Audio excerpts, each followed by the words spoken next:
Hello, good morning. അതെ, നമ്മൾ ഓരോരുത്തർക്കും ജീവിതത്തിൽ ഓരോ ഇഷ്ടങ്ങൾ ഉണ്ടാവില്ലേ? എല്ലാവരുടെയും ഇഷ്ടങ്ങൾ വ്യത്യാസമായിരിക്കും. ഇപ്പോൾ ഫുഡിൻ്റെ കാര്യം എടുക്കുകയാണെങ്കിൽ ഒരു വീട്ടിൽ തന്നെ പല രുചികൾ ഇഷ്ടപ്പെടുന്ന ആൾക്കാരായിരിക്കും ഉണ്ടാവുക. ചിലർക്ക് എരിവായിരിക്കും ഇഷ്ടം, ചിലർക്ക് മധുരമായിരിക്കും ഇഷ്ടം. അപ്പോൾ പറഞ്ഞു വന്ന എന്താണെന്ന് വെച്ചാൽ, ഞാൻ രാവിലെ തന്നെ എഴുന്നേറ്റപ്പോൾ എനിക്ക് നല്ല എരിവിലുള്ളൊരു ഭക്ഷണം കഴിക്കാൻ തോന്നി.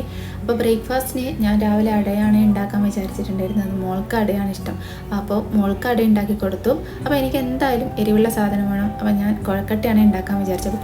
അപ്പോൾ ഈ കുഴക്കട്ടയെ നല്ല എരിവുള്ളതാക്കാൻ വേണ്ടിയിട്ട് ഞാൻ നല്ല സ്പൈസി ആയിട്ടുള്ള ഒരു ചമ്മന്തി ആദ്യം അരച്ചെടുത്ത്, എന്നിട്ട് അതിലേക്ക് നമ്മുടെ കുഴക്കട്ട പീസാക്കിയിട്ട് മിക്സ് ആക്കുകയാണ് ചെയ്തിട്ടുണ്ടായിരുന്നത്. അപ്പോൾ സംഭവം നല്ല ടേസ്റ്റ് ഉണ്ടായിരുന്നു. സാധാരണ ഈ ചമ്മന്തി നമ്മൾ ദോശയുടെ കൂടെയൊക്കെയാണ് ഉണ്ടാക്കുക. എന്നാൽ ഇന്ന് വെറൈറ്റി ആയിട്ട് ഞാൻ കുഴക്കട്ടയിട്ട് മിക്സ് ആക്കിയപ്പോൾ ഒരു പുതിയൊരു സാധനം ഉണ്ടായി. അപ്പോൾ കറിയൊക്കെ ഉണ്ടാക്കാൻ മടിയുള്ളപ്പോൾ ഇങ്ങനെയൊന്ന് ഉണ്ടാക്കി നോക്കട്ടെ. അപ്പോൾ ഇത്രയുള്ളൂ. ബൈ.